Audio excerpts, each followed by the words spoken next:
Picture it. The streets of ancient Rome in the year 67 AD. The air hums with the murmur of merchants, the clatter of cartwheels on stone, and the scent of baked bread mingling with sewage from the gutters. Amid this constant thrum of urban life, the crowd parts. Heads turn. The emperor himself, Nero Claudius Caesar Augustus Germanicus, strolls through the forum, flanked by guards. Beside him walks a vision. A young figure draped in silk and adorned with jewels, every step deliberate, graceful. Whispers ripple outward like wind in tall grass. People know the face, or at least they think they do. The resemblance is undeniable and chilling.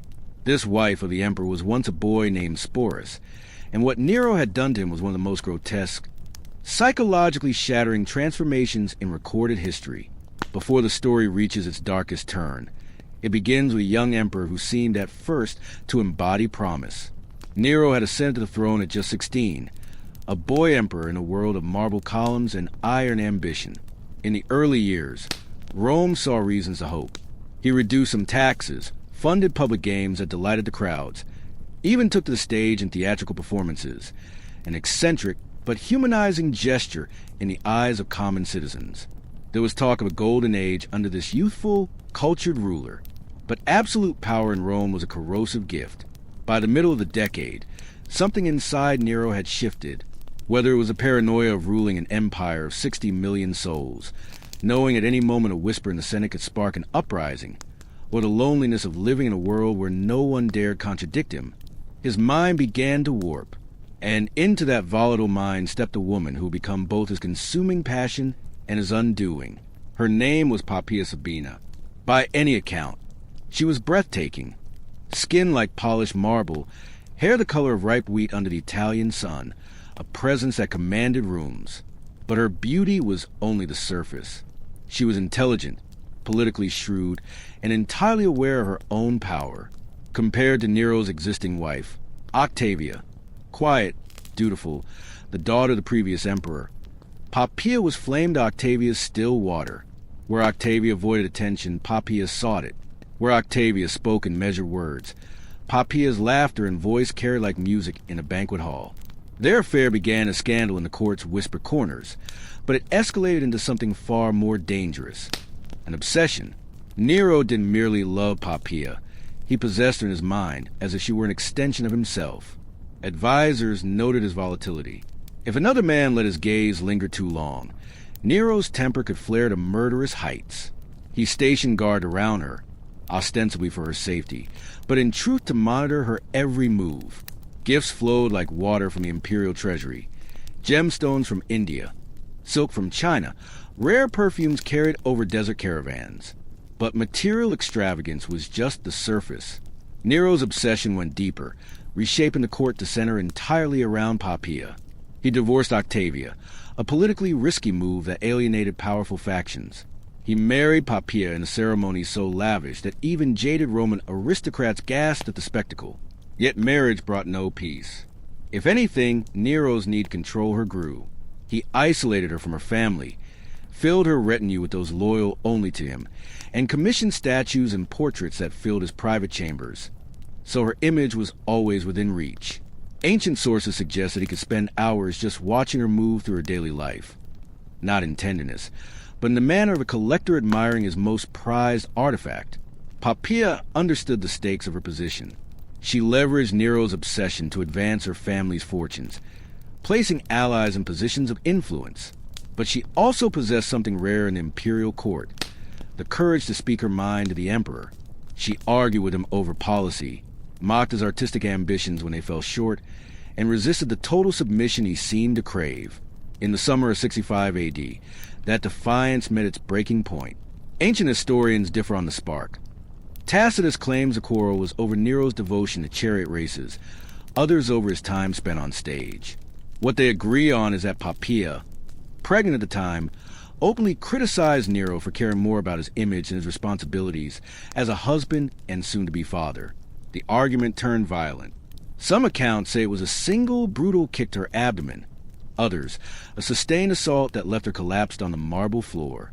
Whether the moment was a sudden loss of control or an eruption of long simmering rage, the result was the same. Poppaea was mortally wounded. The unborn child she carried, potential heir to the empire, died with her. Imagine the moment when the red haze of fury cleared from Nero's vision. The emperor who commanded legions, who could order executions with word, had destroyed the one thing he treasured most. Witnesses described him as unhinged in grief, throwing himself upon her, begging her to live, as though his imperial could command death to retreat. Physicians were summoned, bribed with fortunes, and threatened with torture, but it was far too late. In a society where the dead were typically cremated, Nero defied tradition. Poppaea's body was embalmed and laid in a tomb grander than any built for previous empresses. He declared her divine, establishing a cult in her honor. At banquets, her place was kept empty, as if she might yet walk in. Courtiers were expected to speak of her in the present tense, to feed the emperor's delusion that she still lived. It was in this climate, Rome's most powerful man untethered from reality, the imperial court forced into a theater of grief, that Sporus entered Nero's orbit. A young freedman raised in the palace, educated for administrative work. He had a face that would change his life. His eyes, his bone structure. Something about him echoed Poppaea so vividly that Romans might call it an omen, a sign from the gods. To Nero, it was something far more intoxicating. The possibility, however irrational, of undoing the past. Here, the line between grief and madness began to blur completely. Nero would not only bring Poppaea back, he would recreate her in living flesh. And Sporus, unknowingly, was about to be chosen as the raw material for that creation. Sporus had grown up in the shadow of marble columns and echoing corridors, the child of the slave who had been freed into imperial service. For a boy in his position, the palace was both sanctuary and cage. Freedmen in the emperor's household could rise high, even above freeborn citizens, but only as long as they pleased the master whose favor they owed. It was a gilded dependency, where fortune could reverse in the space of a heartbeat. When Nero first laid eyes on him after Poppaea's death, it was not Sporus' intellect or skill that caught the emperor's attention. It was his face. To Nero, still deep in his fevered grief, the resemblance to the dead empress was uncanny. In a society that believed likenesses carried something of the soul, it was almost supernatural. That moment sealed Sporus' fate. There was, however, an obstacle to this fantasy. Sporus was male, but to a man who believed himself capable of bending reality to his will, this was no obstacle at all. Nero had already commanded senators to treat banquets as theaters for his singing, already convinced the court to speak of a dead woman as if she lived. Changing the body of the living youth seemed a small step further into the realm of the impossible. The order was given. Physicians, the best Rome could offer, were summoned in the private quarters of the palace. Sporus was prepared for a surgical transformation. There was no consent. Such a concept was alien in the imperial mind. The goal was simple: to strip away the boy's manhood and shape him into a living replica of Poppaea. Roman surgical practice in the 1st century was primitive by modern standards, but chillingly advanced in cruelty. Iron scalpels, bronze cautery tools, crude ligatures. The instruments of a surgeon were not so different from those of a torturer. Anesthetics were limited to wine, herbal sedatives, and the hope of unconsciousness from pain. Infection claimed many such patients. Sporus had no choice but to endure, restrained by guards, his cries muffled by the vaulted ceilings. Survival came at a cost beyond the physical. The weeks after were a haze of pain and fever. Once the wounds healed, the second phase began, not medical, but theatrical. Nero intended not just to change Sporus' body, but to erase his identity. Seamstresses created a wardrobe of silks and gauze, tailored to hide any trace of masculine form. Many of these garments were modeled directly on those Poppaea had worn. Some had belonged to her. The jewelry came next. Master craftsmen set emeralds and pearls into gold filigree, fastened them into earrings, diadems, and necklaces designed to frame the boy's face as if it were a portrait of the dead empress. Each ornament was a chain disguised as luxury, a piece of history stolen from Poppaea's life and draped onto someone forced to replace her. Makeup artists taught him how to rim his eyes with kohl, to dust his cheeks with rouge, to soften the angles of his jaw with pale powders. Every application was a ritual of erasure. Hairdressers worked in teams. heating metal rods to curl and twist his hair into elaborate coiffures, layering scented oils until his head carried the fragrance of the imperial court. Then came the training. Tutors drilled him in the measured gait of an aristocratic woman. How to keep steps small so the silk swayed just so. How to sit without the knees drifting apart. How to gesture delicately with fingertips rather than the whole hand. Voice coaches urge him toward higher tones, softer consonants, the lilting rhythm of feminine speech. Every moment was rehearsal for a part in a play that would never end. And Sporus learned. He learned because the stakes were absolute. Please the emperor or disappear. Within months, he could play the role so convincingly that, to an untrained eye, the illusion was complete. But beneath the cosmetics and silks was a young man watching himself vanish. In the spring of 67 AD, Nero staged a grand finale of this transformation, a wedding. The date was chosen to coincide with public festivals, so that the union would be framed not as an oddity, but as an event blessed by the gods. The palace's largest hall was transformed into a theater of power, columns wrapped in flowers, oil lamps burning by the thousands, musicians filling the air with wedding hymns. Sporus, now addressed as Sabina after the dead empress, was dressed in Poppaea's own bridal gown, altered to fit his frame. The veil, the jewels, the perfume. Every detail was designed to make the court believe, or at least pretend to believe, that Poppaea had returned. The ceremony followed every tradition of a Roman marriage. Vows were exchanged. Hands were clasped in the dextrum iunctio, the symbolic joining of right hands. Sacred bread was shared. Legal documents were signed, giving this impossible union the appearance of legitimacy. To the people who stood there that day, it was an exercise in performance. Senators, generals, and courtiers offered congratulations with smiles that did not reach their eyes. The air must have been heavy with unspoken horror, a tension so tight it could snap at a whisper. But no one broke the fiction. Afterward, Sporus lived as an empress in all but name. He had his own staff, his own quarters within the palace, his own income from the imperial treasury. He traveled in a litter, attended by servants, appeared beside Nero at public events, and sat beside him at state dinners. Yet each privilege was bound to a deeper humiliation. In private, Nero addressed him only as Poppaea. He recounted shared memories that Sporus had never lived, expecting responses as though they had. Every public appearance was a test, a missed detail, a hesitation, and the emperor's mood could turn lethal. For Sporus, light had become a role, so consuming that the self beneath it grew faint. He woke in rooms decorated to echo a woman he had never met, wore her clothes, lived her routines, and spoke in her voice. Day after day, he performed for the man who had destroyed her, knowing that the same man held his fate in his hands. This performance would continue for over 2 years, until Nero's ambition pulled them both beyond Rome's walls, into a foreign theater where the illusion would face an entirely new audience. In 66 AD, Nero's vanity sought a stage worthy of his self-image, and for him, that meant Greece. The emperor fancied himself not merely a ruler, but an artist, a musician, an actor destined to outshine the myths themselves. He had long envied the Greek festivals, with their reverence for performance, and now he would compete in them, not as a statesman, but as a star. Sporus, of course, went with him.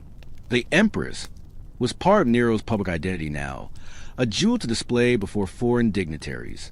In the cities of Greece, Corinth, Athens, Olympia, crowds would see the conqueror of their lands arrive with a slender, veiled figure at his side.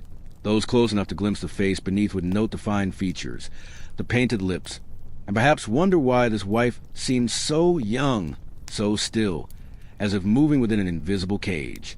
The fiction held, because in Nero's Rome, truth was whatever the emperor declared it to be. Courtiers played their parts. Greeks feigned admiration, and Sporus endured his every breath still performance. But back in Rome, cracks in Nero's power widened into fractures. Governors in distant provinces, weary of his neglect and excess, began to rebel. The Senate, emboldened by military unrest, declared him an enemy of the state. The Praetorian Guard, once his shield, abandoned him. By the spring of 68 AD, the emperor was no longer master of the empire. He was prey. Nero fled with a small entourage, Sporus among them. The flight was desperate and disordered.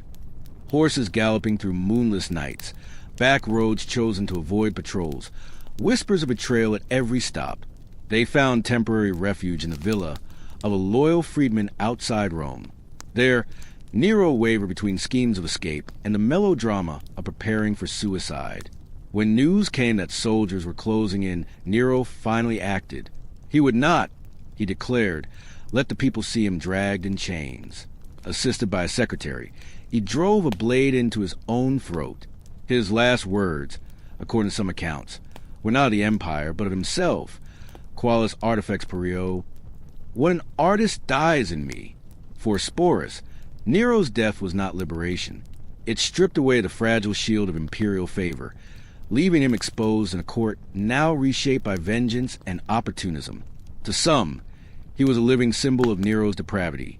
To others, a possession too valuable or too strange to discard.